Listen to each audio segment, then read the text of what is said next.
Let's get inside the Auto Obsessive garage, put that BISS O-ring on, and possibly even clear up a boost leak.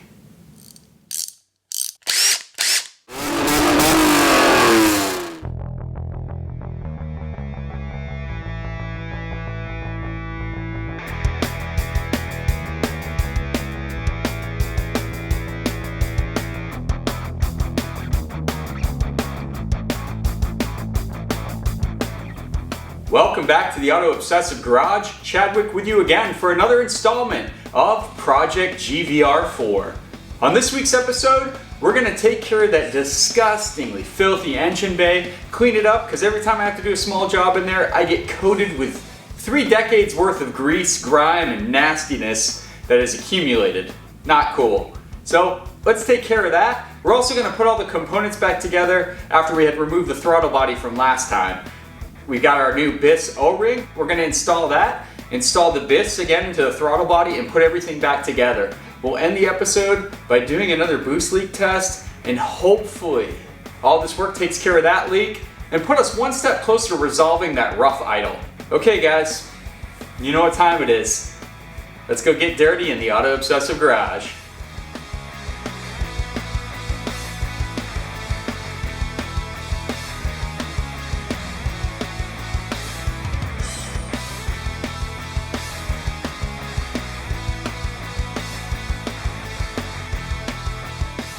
Go ahead and get this old battery out at this time.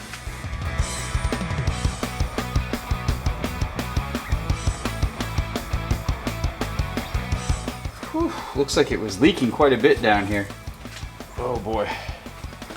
Hopefully you can see all that old battery acid down in that tray there. Never a good sign. That battery's definitely old. I'm gonna pop that tray out of there so I can clean better too. Yep, new battery time.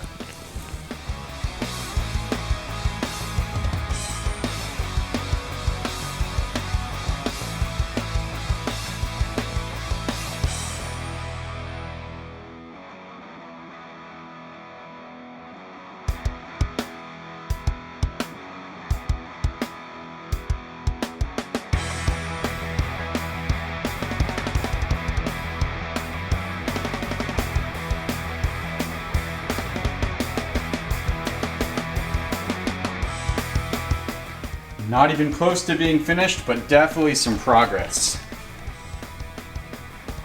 The valve cover leak looks a lot better, doesn't it? So I assume these valve covers were spraying a fine oil mist all over the engine bay for quite some time, because just about every surface was coated. So we still got some more work to do for sure, but it is coming out a lot better. Everything's really clean back in here. Just unbelievably dirty. We're getting there though. We're starting to look a lot better. Gonna keep working at it as we take parts off the car too.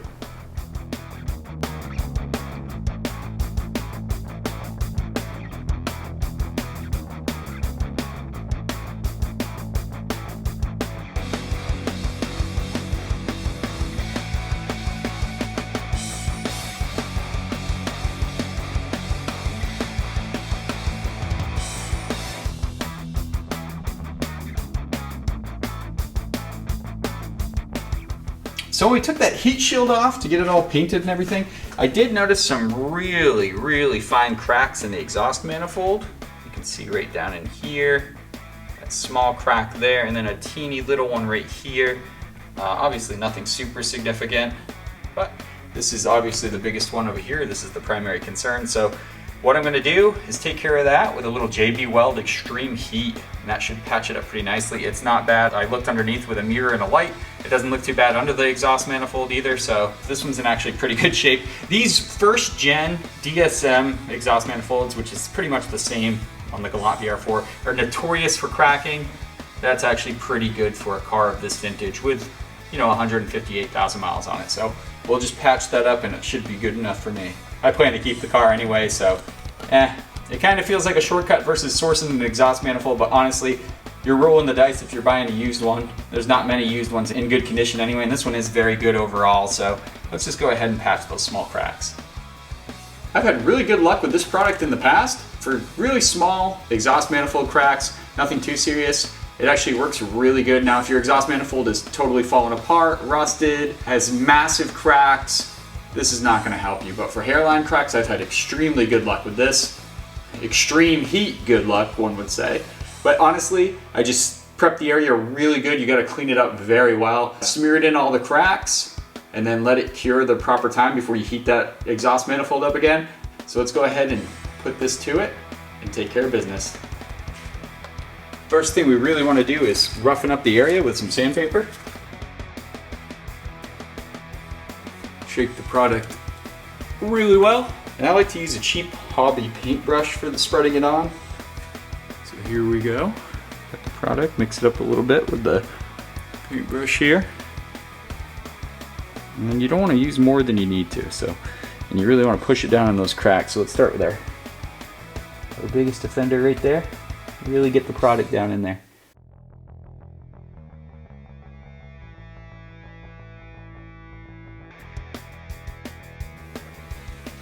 Here we go.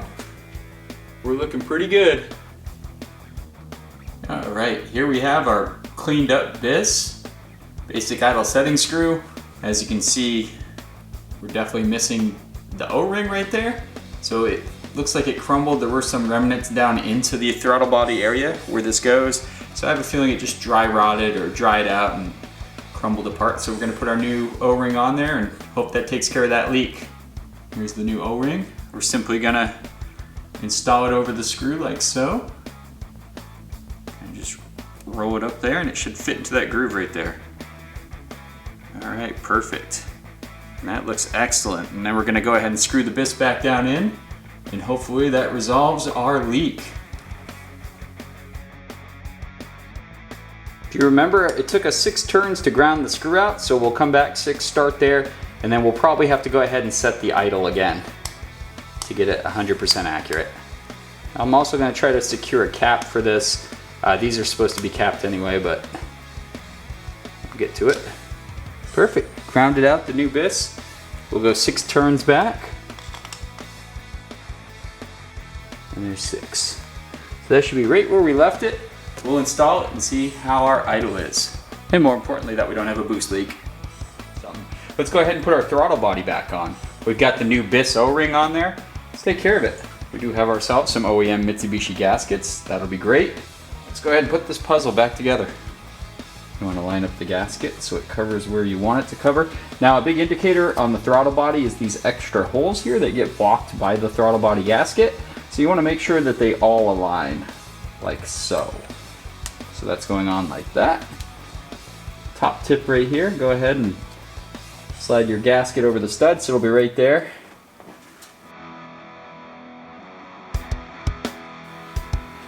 Let's go ahead and slide this gasket over. Now the rest of the intake manifold looks unbelievably dirty next to these cleaned up throttle body and elbow. Isn't that hilarious? Let me take you in so you can see that. Yeah, look at that. Shiny aluminum, not so shiny aluminum. So we'll hit that intake manifold. We'll get it with some wire brushes, get that looking clean too. And we don't have to obviously take the throttle body off to replace the O-ring. I did that just to clean the throttle body and put new gaskets because I know they're prone to leak. And I'm very happy how it all came out. So let's go ahead and bolt it down. We can start putting everything back together pretty much. Time to throw our throttle body hardware back on and bolt it back to where it should be. Of course I cleaned the hardware up. Would you expect anything less?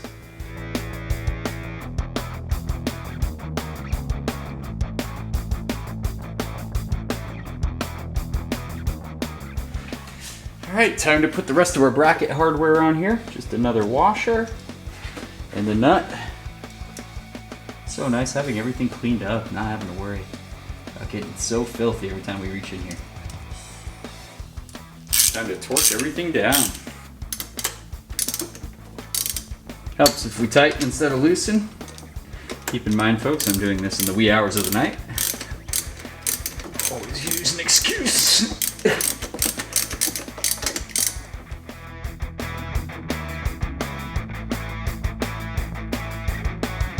Groovy. Brackets on there, throttle body's on there.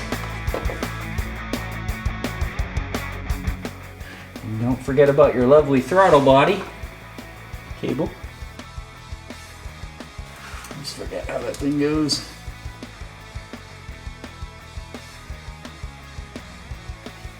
Perfect. That can be really tricky. That wasn't too bad.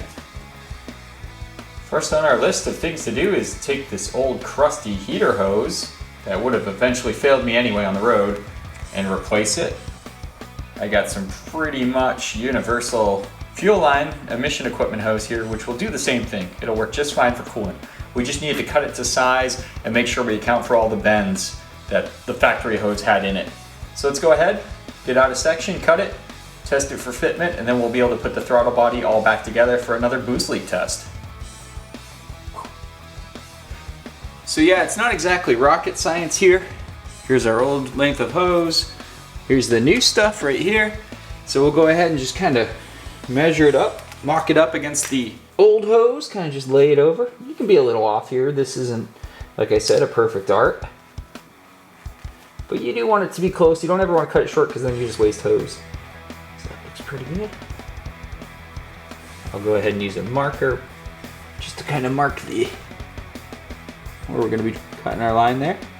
Cool. That is perfect. Get our old hose out of there. And then you can use whatever you want. On thinner diameter stuff, I'll use a pair of dikes or diagonal cutters. Similar to these ones. These work really good. Cut a lot of stuff with it. But for something big like this, go ahead and use my big industrial strength chompers here. These things are pretty sweet. I'll line up our hole as best we can. Give it a couple good snips. Almost got it on the first try there. We'll just finish it with our dikes, why not? Perfect. All right. Awesome. Good cut. There we go. We got the old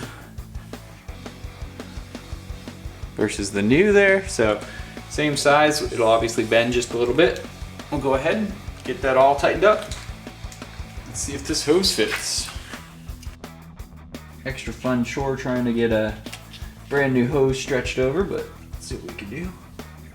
Actually a massive fan of using this. We'll get this on there, help that hose slide on a little better.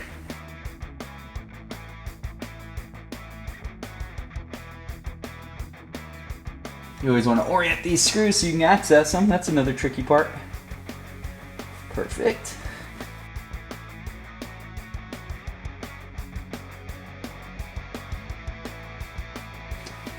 All right, good. Let's put our clamps on now.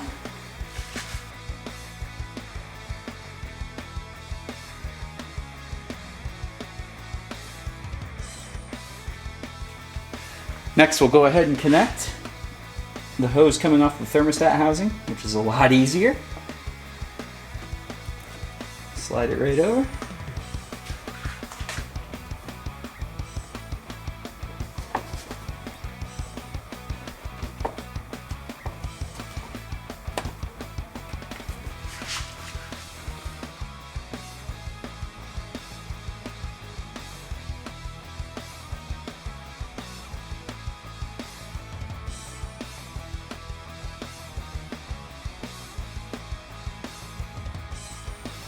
All right, moment of truth. Let's go ahead and get the air back on the boost leak tester. This will let you know if you put your throttle body gaskets on correctly too. Let's do it.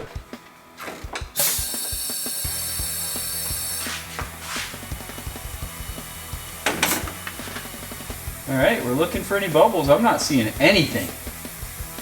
I mean, at all. That's freaking awesome. Success. Now, did that get rid of our idle surge? That's a whole other question. So we'll go ahead. We'll have to put everything back together. I do want to paint some things first. So I consider this a job well done. We no longer have a leak at our BISS, and our throttle body gaskets look to be very good. And then we'll get it all buttoned back up, start it, see if our idle surge went away.